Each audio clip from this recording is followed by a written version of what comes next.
O que eu quero compartilhar nesta noite, eu vou falar a respeito da unção. Eu quero que você preste bem atenção. A leitura que eu fiz é Isaías falando a respeito, uma palavra profética acerca de Jesus. Agora entenda que ele fala, acontecerá naquele dia que a sua carga será tirada do teu ombro e o jugo do teu pescoço. O que é jugo? O jugo é um acessório de madeira que coloca sobre o pescoço do animal. Então coloca-se um jugo de um animal do outro lateral para que esses possam caminhar juntos. Isso é jugo. O jugo é uma maneira de manter eles alinhados, mas não de acordo com a vontade deles, mas em cima de uma manipulação, de um controle. Então jugo. Então o que o profeta está dizendo que chegará um dia onde esse jugo seria tirado dos ombros. Esse jugo que te conduz à destruição da sua vida, a manipulação de demônios para destruir a sua vida. Ele diz que esse jugo, ele seria tirado dos teus ombros, seria arrancado de você. E ele fala que ele também seria despedaçado. E aqui o profeta fala, por que ele seria despedaçado? Ele seria despedaçado por causa da unção. Em virtude da unção, seria despedaçado. A unção tem um poder de despedaçar o jugo. A unção tem um poder de destruir a manipulação do inferno, que age talvez em favor da tua vida e da tua família, a fim de tentar destruí-la. O que está dizendo que a unção tem este poder. E quando nós falamos a respeito de unção, afinal, o que seria unção? Unção é um poder, uma autoridade divina concedida para realizar a obra de Deus. Eu tenho batido muito nessa tecla, na questão da unção da parte do Espírito Santo. Nós estamos no propósito de oração de 21 dias, da leitura do Salmo 139, e nós temos lido 3 vezes ao dia, manhã, tarde e noite. E a parte da tarde, nós lemos juntos na live, e Deus tem se manifestado pelas madrugadas com sonhos, com revelações de uma maneira absurda. Quem tem participado da live, e não são poucos, sabe muito bem acerca disso. O que Deus tem feito é algo surreal, sobrenatural. Eu tenho falado muito a respeito do poder do Espírito Santo. Nós temos falado sobre isso, sobre autoridade. Temos falado de oração de fé. Mas por que eu estou batendo tanto nessa tecla? Por causa da geração e o tempo que nós estamos vivendo. Nós estamos vivendo um período onde que a igreja, quando eu falo igreja, eu falo de modo geral, tem se voltado apenas para dentro do próprio homem, para dentro de si mesmo. A igreja tem sido conduzida dentro de expectativa meramente humana. Até mesmo aquilo que é ministrado no altar, infelizmente, tem levado e conduzido a igreja apenas para objetivo, cada um do seu objetivo pessoal.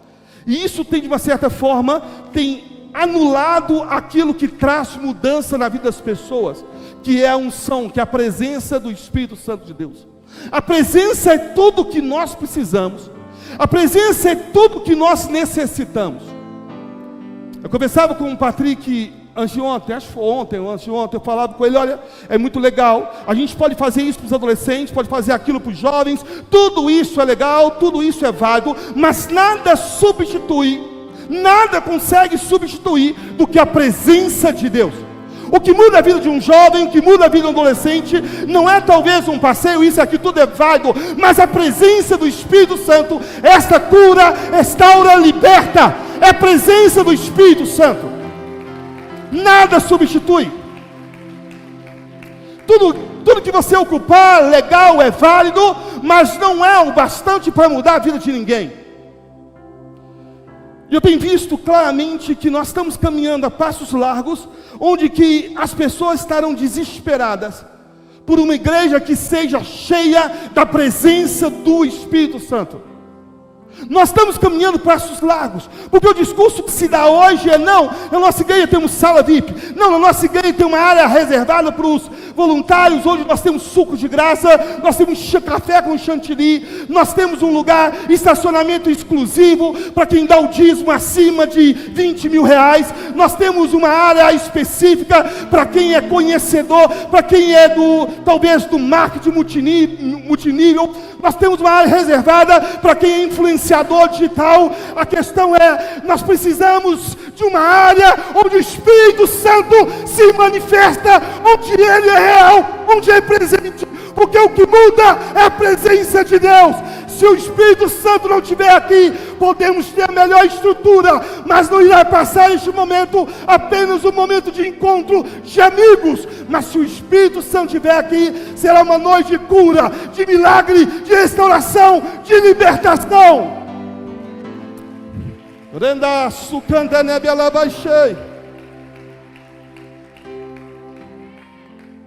Apóstolo, o senhor é contra isso? Não estou falando que é contra isso. Não estou dizendo que não deve ter isso, não é isso que eu estou falando. O que eu estou dizendo é, nós não ocupamos mais em dizer, vamos separar um tempo de oração.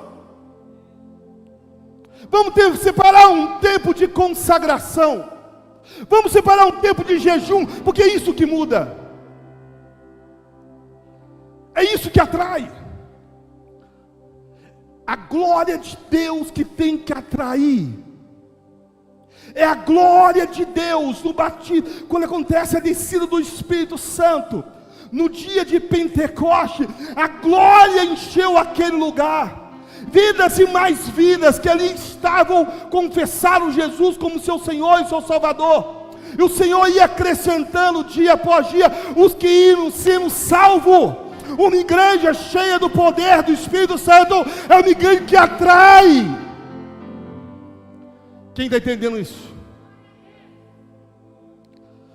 Eu creio muito nisso.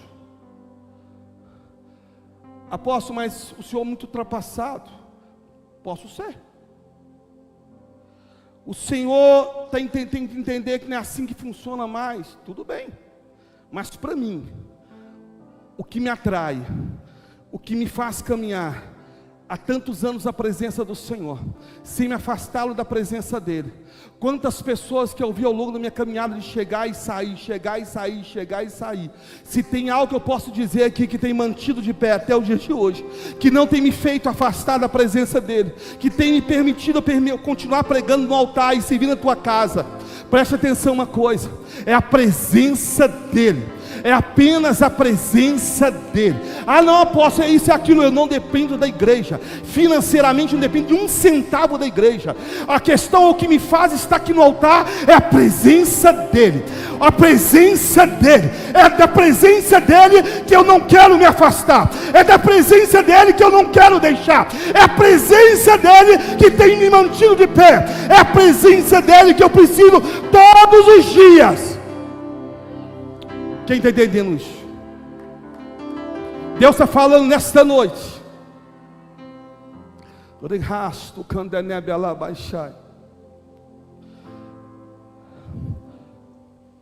O profeta está dizendo a respeito da unção. E quando ele fala a respeito da unção, você vai, por exemplo, vai ver a história de Davi. Davi teve 3 unções. Como assim? 3 unções. Davi teve a primeira unção que aconteceu na sua casa. Se você ler 1 Samuel, a partir do capítulo 16, verso 13, vai dizer sobre essa unção que acontece na sua casa. Davi teve 3 unções. Primeiro, na casa do seu pai. Essa unção, Samuel vem e unge, separa ele. Uma unção que foi derramada sobre a vida dele. A segunda unção em Davi acontece em 2 Samuel 2,4. Você vai ver que os homens de Judá vêm e derramam óleo sobre a cabeça dele. É a segunda unção. Isso ocorre em Hebron. E a terceira unção, que está relatado em 2 Samuel 5,3, vai dizer a respeito dessa a segunda unção, ocorre os anciãos de Israel. Davi teve 3 unções. 3 unções. Uma unção na sua casa, a segunda unção em Hebron, e a terceira unção agora pelos anciãos. Israel e toda Judá reconhece agora Davi como rei. 3 unções.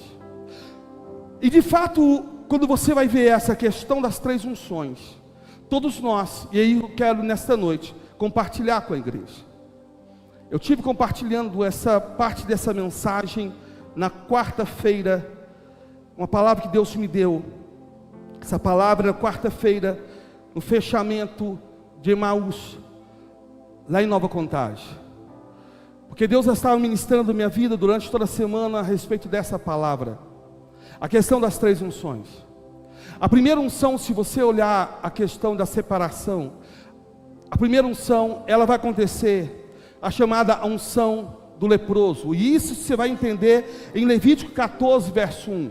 Por que é chamada unção do leproso? A unção do leproso, ela tipifica agora no nosso tempo, quando você aceita Jesus. Pastor Wilson aceitou Jesus, a primeira unção que ele recebe é chamada unção do leproso. Viviane aceitando Jesus, a primeira unção que ela recebe é a unção do leproso. Da mesma forma, Vinícius aceitou Jesus, recebe primeiramente a unção do leproso. Como é a unção do leproso? Quando era constatada a doença sobre o leproso, ele tinha que agora ser tirado do arraial, ele tinha que ser tirado do convívio, ficava um tempo retirado, até que chegasse o tempo da sua cura. Quando ocorresse a sua cura, ele procurava o sacerdote, dizia: sacerdote, fui curado. Apresentava então um sacrifício, apresentava uma oferta ao sacerdote. Agora você vai entender o porquê os leprosos, que não voltaram, à exceção de um. E o Senhor manda que entregue agora uma oferta ao sacerdote, entrega na fé. Então ele era retirado do arraial, ficava fora do arraial, até constatar a sua cura, voltava e entregava um sacrifício, entregava agora algo para que seja morto como oferta da sua cura. O sacerdote identificava se realmente ele estava curado, e ali derramava sobre a sua cabeça o azeite. Então tinha 2 símbolos. Primeiro símbolo, o sangue do animal que ele entregava. Aquele animal que ele entregava tinha que ser primeiro sacrificado. Aí nós vamos entender o sangue de Jesus Cristo. Ele purifica de todo pecado. Você vai entender o sangue de Jesus, o cordeiro que foi entregue, que foi morto. Você vai entender o que João disse, a visão de João, que está em João 1:29, quando ele fala: eis o Cordeiro de Deus que tira o pecado do mundo. A visão que João teve foi: eu estou vendo aquele que é sacrificado para agora, para a restauração do leproso. Então é morto agora, o sangue aspergido, e ao mesmo tempo o sacerdote certifica, está curado, derrama a unção, o azeite sobre ele, confirmando que ele agora está purificado. Esse mesmo leproso é trago agora para dentro do arraial. Quando você aceita Jesus, você estava no mundo pecaminoso, você estava afastado do Senhor. Mas quando você aceita o Senhor Jesus, então o sangue de Jesus, ele te justifica e purifica. Há uma justificação por causa do que aconteceu 2000 anos atrás. E a partir desse momento, uma unção, um óleo cai sobre a tua cabeça. E você agora faz parte da comunidade dos santos. Você faz parte da Assembleia dos Santos. Você faz parte do corpo de Cristo. Você faz parte agora do arraial do Senhor. Já não está mais afastado, você está dentro. Todo aquele que confessou Jesus como seu Senhor e seu Salvador, recebeu essa unção sobre a tua vida. Você que recebeu essa unção, levanta suas mãos aos céus. Aleluia, você recebeu essa unção. Você que um dia confessou Jesus, essa unção foi derramada sobre a tua vida. Ok, apóstolo, agora ótimo. Qual seria a segunda unção? Uma vez que você aceitou Jesus como teu Senhor e teu Salvador, agora você começa a fazer parte da comunidade dos santos. Mas a partir desse momento, o que vai acontecer? Naturalmente você quer desenvolver. Aí você começa agora a dizer: olha, eu quero ser discipulado. E você começa a ser discipulado. Você fala: eu quero agora começar a servir na igreja. E de repente agora você tem um revestimento, você começa a buscar a presença do Espírito Santo, e você então é batizado no Espírito Santo. Começa a se envolver e a servir na igreja. E ao servir no reino, você recebe a segunda unção, que chama-se unção sacerdotal. Essa unção sacerdotal é a unção de você servir dentro do reino. Por isso que chegaria o tempo onde o Senhor estaria levantando uma geração de reis e sacerdotes. Você é sacerdote dentro da casa de Deus. Até ontem você era apenas alguém sentado aí recebendo. Hoje você é um diácono, hoje você é um obreiro, hoje você é um pastor, hoje você é uma unção que você recebeu sacerdotal. Você, todas as vezes, Deus agora te levantou para que pudesse servir teus irmãos. Essa unção sacerdotal nem todos têm. A unção mais comum, a unção que todos têm, é a unção do leproso. Mas o do sacerdotal, aquele que não se manifesta, aquele que diz: eu não quero me envolver, eu não quero servir, eu não quero fazer alguma coisa, ele não está debaixo dessa unção sacerdotal. Porque a função do sacerdote era servir dentro da tenda, era servir, era se colocar à disposição de todos os outros. Essa era a característica dele. Então, quando você recebe a unção sacerdotal, você começa a servir os seus irmãos. Mas só que há uma unção ainda mais poderosa do que essa unção. Há uma unção mais poderosa do que essa unção. A chamada a unção real. A unção real é a unção que te dá condições para que você age como realeza, de fato, dentro do reino de Deus. E qual seria, apóstolo, essa unção? Esta unção é a autoridade que você tem. Lucas 9:1 diz: tendo Jesus convocado os 12, deu-lhe o poder e a autoridade sobre todos os demônios para efetuarem cura. Preste atenção. Também os enviou a pregar o reino de Deus e a curar os enfermos. Marcos 16, verso 17: estes sinais hão de acompanhar aqueles que creem. Em meu nome expelirão demônios, falarão novas línguas, pegarão em serpente, e se alguma coisa mortífera beberem, não lhes fará mal. Se impuserem as mãos sobre os enfermos, eles ficarão curados. Esta unção é que te dá autoridade sobre demônios, sobre enfermidade. Essa unção que te coloca você ousado em Deus. Esta unção é que tem faltado nos tempos atuais. Nós temos manifestado nessa geração uma unção do leproso. Temos aceitado Jesus e há aqueles que compartilham 2.000 batismos por mês, 3.000 batismos por mês. Nós estamos também vivendo essa unção sacerdotal. Muitos estão servindo, muitos são voluntários. Mas ao mesmo tempo a unção real, ela está escassa. A unção de autoridade que cura e liberta. Eu falei que nós estamos voltando para nós, dentro de nós mesmos. O homem se tornou o centro. É o tempo que nós estamos vivendo. Quando você olha o ministério de Jesus, o ministério de Jesus ele é focado em 2 pilares: cura e libertação.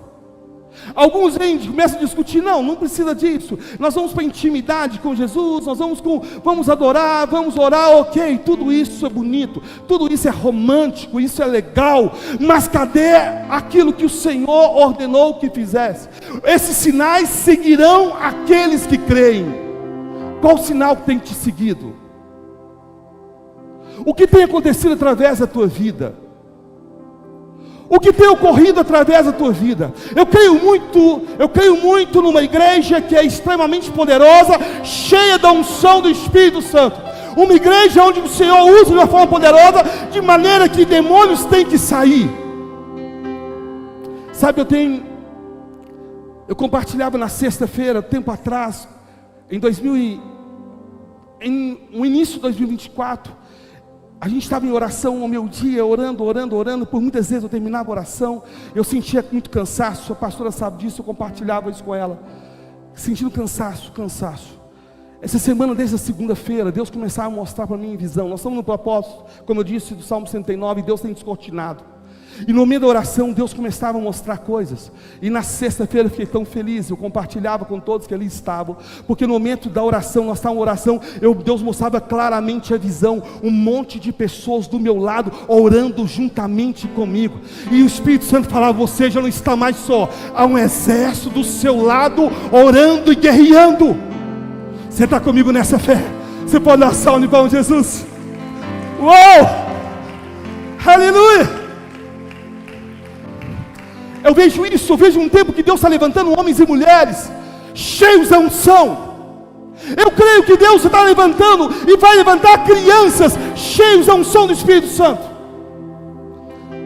Eu cheguei em Nova Contagem na quarta-feira, uma criança, Felipe, 8 anos, filho da Flávia, uma pastora que veio de outro ministério, hoje está lá conosco, hoje está lá com Dani, a Flávia. E o Felipe, de 8 anos, chegou perto de mim e me deu um abraço e disse: apóstolo, estava tão ansioso para ver o senhor pregar. Eu, que legal, que bênção. E eu, uma criança, tão apaixonado, e ele compartilhando comigo: eu não perco uma live, todo dia eu estou orando, todo dia eu estou orando. E compartilhando, todo dia eu estou orando, estava querendo tanto ouvir o Senhor. No momento que eu estava orando e a unção sendo derramada, essa criança foi a primeira, foi para frente correndo, cheio da unção. Eu creio nisso, eu creio que Deus há de usar crianças. Eu creio que Deus há de usar adolescentes na ousadia. Esta unção real que faz com que você chegue nos lugares e alguém vai dizer: eu não sei porquê, mas estou sentindo algo diferente nesse lugar. Eu estou sentindo algo diferente neste lugar. Essa unção real que vai fazer que você chegue na tua família, eles vão dizer: não sei porquê, mas estou sentindo de pedir para você orar por mim. Ora por mim. Você vai abraçar alguém, ele vai dizer: eu estava doente, não sei porquê, mas estou me sentindo melhor. Não se trata disso, se trata daquilo que está na tua vida. A unção real. Pedro, eles colocavam os doentes na estrada, para que quando pudesse passar, a sombra pudesse curar. Tamanha era a unção. Nós estamos vendo um tempo onde nós não estamos mais ocupados com isso. Nós estamos preocupados com estruturas. Nós estamos preocupados, porque para mim tem que ser assim, para mim tem que ser colar. E cadê a nossa vida de unção? Cadê o nosso tempo de oração? Cadê esta unção real sobre a nossa vida? Não oramos, não buscamos. Apóstolo, eu não me importo com isso. Talvez você não importa, mas eu me importo. Eu me importo, eu rejeito um cristianismo sem fogo, um cristianismo sem poder. Eu rejeito um cristianismo, porque não foi o que eu conheci. Eu vi ao longo da minha vida demônios serem envergonhados. Eu nunca vi o meu Deus passar uma vergonha, muito pelo contrário. Em todas as guerras espirituais, o Senhor Jesus Cristo triunfou. É isso que eu creio. E não tenta me falar diferente disso, porque é isso que eu creio. Eu creio num Deus que cura, que sara, que liberta. O problema nosso é que nós temos resposta para todas as coisas. Temos resposta para a mazela da nossa alma, mas não temos resposta espirituais de cura e libertação. Quantos endemoniados têm frequentado a tua casa? Quantos endemoniados têm frequentado o teu trabalho? Mas lhe falta essa unção de ousadia, dizer: eu vou orar por você em nome de Jesus. O que tiver de mal acontecendo contigo vai cair por terra. Enquanto isso, os terreiros estão lotados, o candomblé está crescendo, a umbanda está crescendo, filhos de crente estão frequentando. Por quê? Porque a igreja não age mais com poder como agia no passado. Nós temos explicações neuronais, temos explicações da psique, temos explicações disso, daquilo, mas nós esquecemos que nós estamos numa guerra espiritual, nós estamos numa batalha espiritual. E se eu quero ver meu filho na presença de Deus, eu tenho que orar, ganhar todos os dias. Eu tenho falado isso todos os dias. Todo dia quem está comigo na live ouve a mesma coisa. Nós estamos em guerra. Estamos em guerra, se querendo ou não. Questão qual caminho que você vai pegar? Vai covardar, justificar, recuar ou vai avançar? O que é que você vai fazer? O que o inferno quer é que você recue, mas a palavra profética que está sobre nossas vidas, sobre a igreja, é que as portas do inferno não prevaleceriam, elas não irão prevalecer contra a igreja. A questão é essa. Eu me lembro um testemunho atrás. René Terra Nova estava chateado porque descobriu que havia desvio de dinheiro. A tesouraria da igreja tinha pessoas roubando, desviando dinheiro. E ele falou com Deus: Deus, não aceito isso. É dinheiro do Senhor e eles estão desviando, estavam roubando. E o Senhor não falou nada. E Deus, quando eu olho a tua palavra, eu vejo o Senhor matando Ananias e Safira. E agora essas pessoas roubam a igreja e nada acontece com eles. Cadê o Deus de Ananias e Safira? Ele revoltado falando isso com Deus. O Senhor respondeu para ele: cadê os Pedros dessa geração? Cadê? É por isso que há tanta pouca vergonha. Cadê os profetas dessa geração? Cadê aqueles que foram ungidos e separados?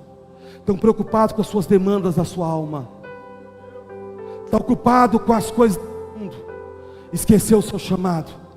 Há uma unção sobre a tua vida, há uma unção sobre a tua vida, sobre a tua casa, sobre a tua família.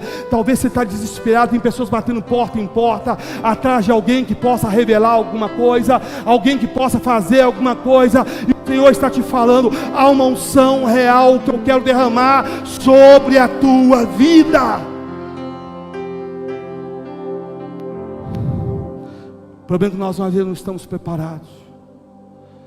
Por pouca guerra a gente já abaixa a guarda, a gente abaixa.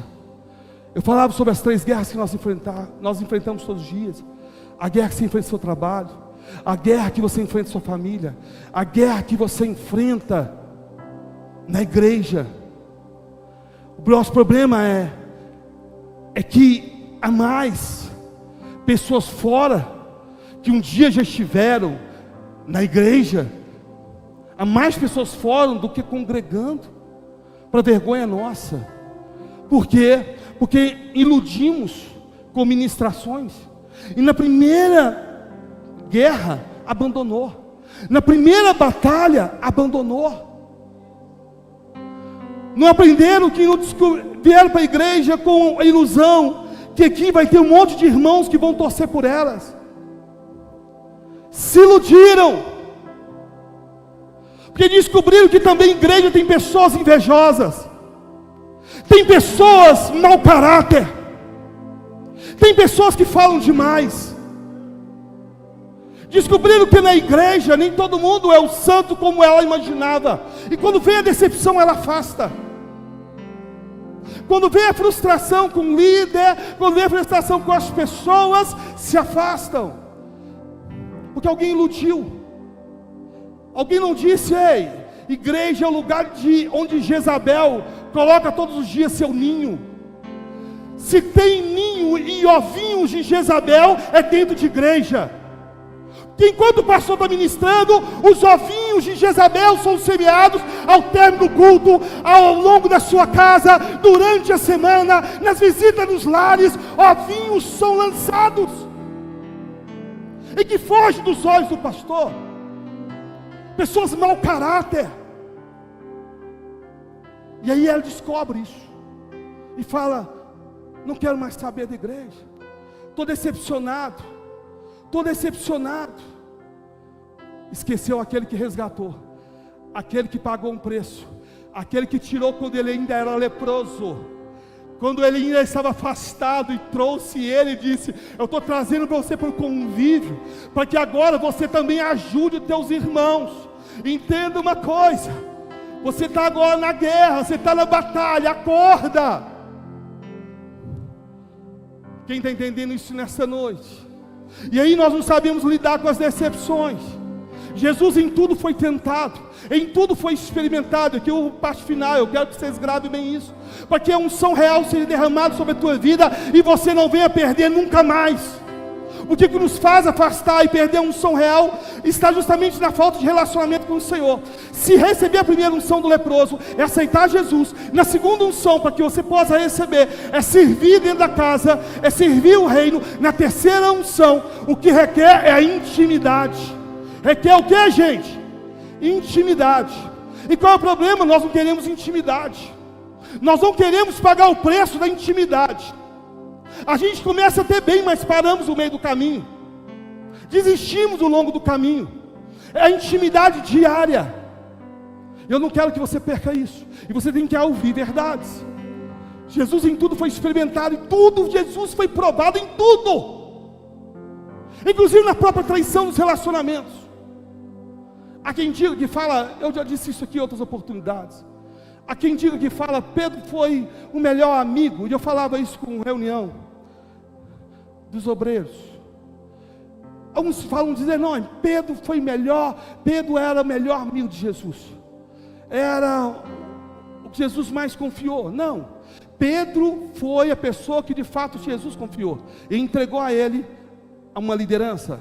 Pedro permaneceu em Jerusalém, ao lado de Tiago, cuidando da igreja de Jerusalém. Nenhum recebeu tanta incumbência quanto Pedro. Mas porque Pedro tinha traço e perfil de liderança. Mas nem sempre aquele que tem traço e perfil de liderança, ele tem capacidade, tem condições de se tornar íntimo de Jesus. É o mais íntimo, é diferente. Nem todos aqueles que têm traço e perfil de liderança, grave bem isso.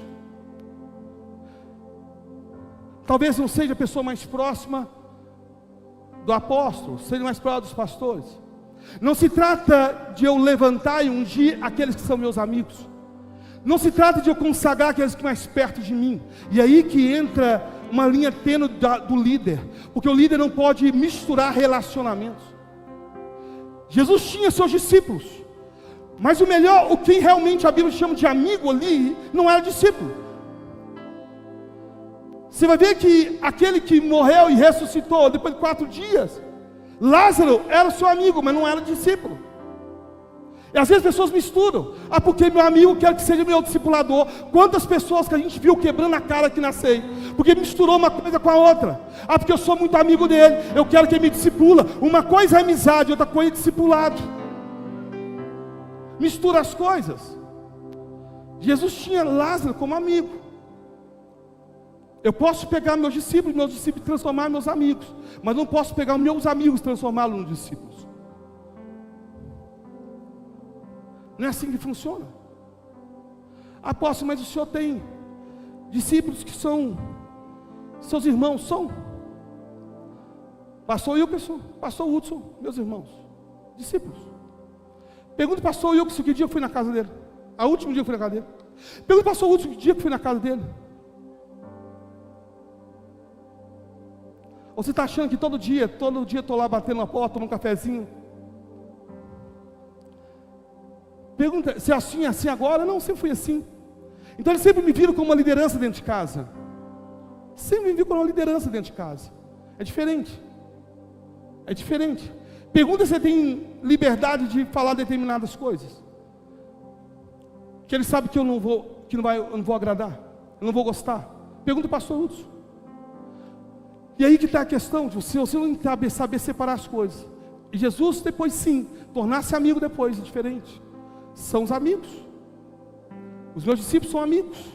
Mas é uma diferença. Foram discípulos, transformaram-se em amigos. Mesmo Jesus disse com os seus discípulos, quando ele termina e fala assim, olha, agora não te chamo mais vocês de servos, mas te chamo agora de amigos. A diferença. Quando você vê, por exemplo, Jesus, o melhor amigo não era Pedro. Entre os discípulos não era. Apóstolo era João.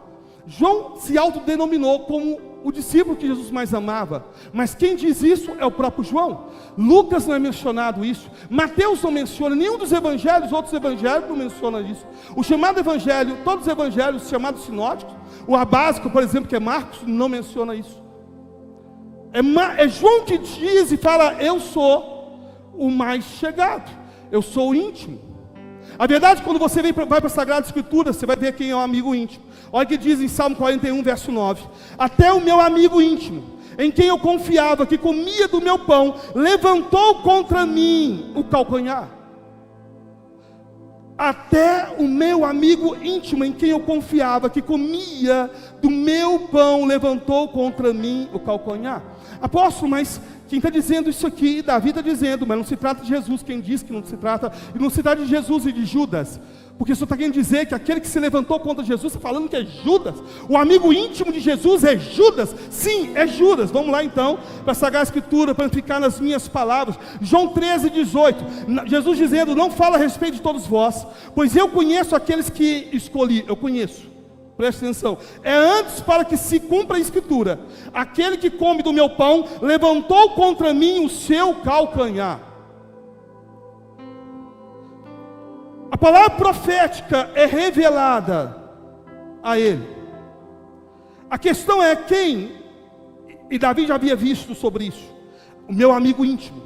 A questão é, quem traz Jesus é aquele que Jesus mais confiava. Quando você vai ver a respeito da tesouraria, Jesus confia a tesouraria a quem? Jesus confia a tesouraria a Pedro, aquele que ele sabia que até mesmo estava já roubando a caixinha, mas Jesus permite, mesmo sabendo que ele estava roubando. Agora preste atenção, apóstolo, como assim? O amigo íntimo de Jesus era Judas? Sim, Jesus em tudo foi experimentado, inclusive a traição que ele sofreu foi com quem ele mais amava.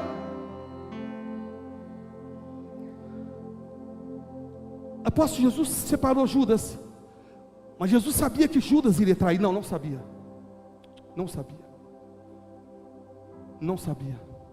Judas era íntimo.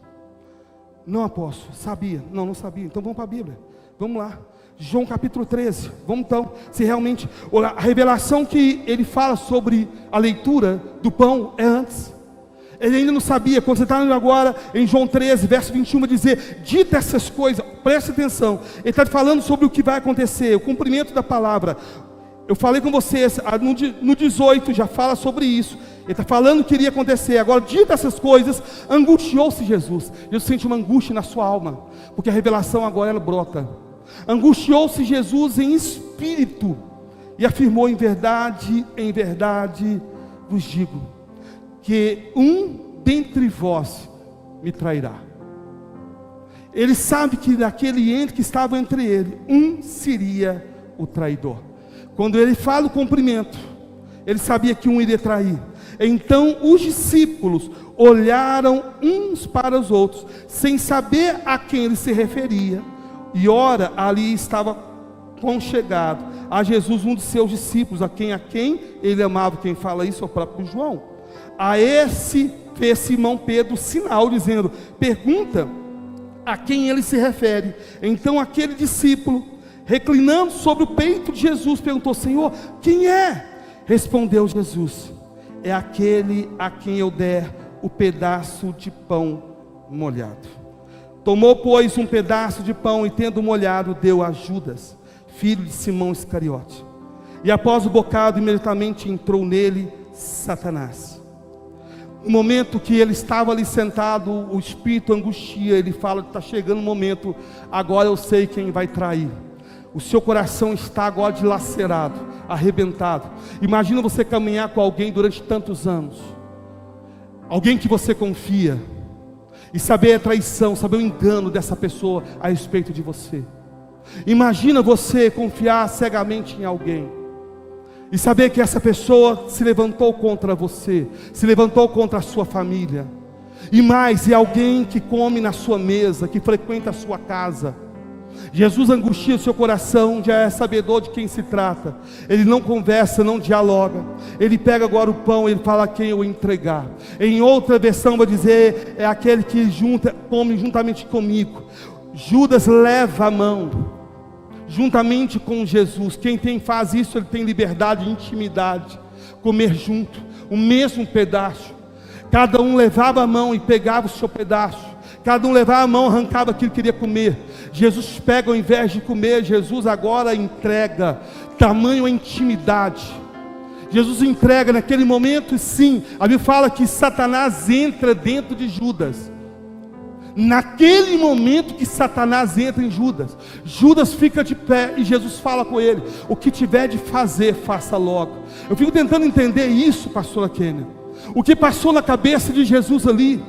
Jesus sabia que não tinha como mudar. Eu acho que o sentimento de Jesus é: o que tiver a fazer, faça rápido. Eu não quero nem ver. Eu não quero nem ver. Eu tive situação de pessoas que disseram para mim: apóstolo, olha, mandaram mensagem no WhatsApp para mim, falaram: apóstolo, olha, eu estou querendo sair da ceia e tal, quero marcar com o Senhor para a gente conversar, na quarta-feira para a gente conversar. E eu falei: fulano de tal, olha, faz o seguinte, que Deus abençoe, mas eu estou querendo conversar com o Senhor, estou querendo olhar nos seus olhos. Não, porque talvez para você será apenas mais uma despedida de alguém, de um lugar, de uma igreja. Para mim é um filho que está partindo, é um filho que está indo embora. Eu prefiro despedir por aqui mesmo. Eu prefiro conversar por aqui mesmo. Porque só eu sei a dor que fica da partida de alguém que eu tenho por filho. Só eu sei do sentimento. Talvez não seja o mais expressivo, talvez não seja o mais carinhoso em manifestar, em abraçar, em beijar isso, mas eu sei o amor e o carinho que eu tenho para com todos. Eu sei. Jesus olha e falou o que tiver de fazer, Judas, faça logo, faça rápido. Os discípulos não entendem isso, não compreenderam isso, acharam que estava dando algum dinheiro para poder comprar as coisas, alimento para eles. Judas sai, quando agora no jardim Getsemane encontra, e Jesus sabia que era o momento de ser entregue. Judas vem e dá um beijo nele, e ele fala: Judas, você escolheu um beijo, você podia escolher tanta coisa você ainda escolhe um beijo, que é intimidade, que a gente faz isso todo dia. Você escolhe aquilo que é íntimo para me entregar, para me trair. Jesus fala com Judas, logo com um beijo, Judas. Muitos se pareciam com os outros. Jesus se parecia, misturava com os discípulos no meio no Getsemane escuro, Monte das Oliveiras. Judas, para discernir, fala: olha, aquele que eu beijar é ele. Judas já tinha perdido o coração. Quando perde o coração, acabou. Não tem mais nenhum sentimento. Não está nem aí como vou abacalhar com a tua vida. Problema é seu. Não estou nem aí nas consequências. Jesus fala: não faça isso. Com um beijo você me escolheu para estar aí. Fui pensando no sentimento de Jesus ali, a respeito de Judas. Então, meus lindos, a unção ela requer esse entendimento. Você tem uma queda, você tem uma guerra diária. Nessa unção real você vai ter que aprender a lidar com as decepções. Na unção real você vai ter que aprender a lidar com as decepções, com as frustrações da tua vida. Haverá aqueles que você vai orar na tua casa e serão curados, libertos, mas serão os mesmos que se levantarão contra você no amanhã. Aprenda a unção real. A unção real ela requer de você esse entendimento. Quem está entendendo isso nessa noite?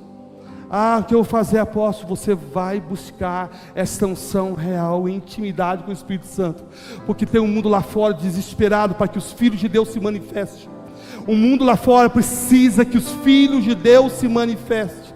Não filhos afagados, não filhos carinhosos e acariciados, mas filhos cheios do Espírito Santo, que não recua diante da afronta, das calúnias, das decepções, mas sabe do seu chamado e da sua vocação. Quem está comigo nessa fé, dê uma salva de palmas àquele que é digno. Bendito seja o nosso Deus. Filho, peça um lugar para os mulheres de Deus abençoados.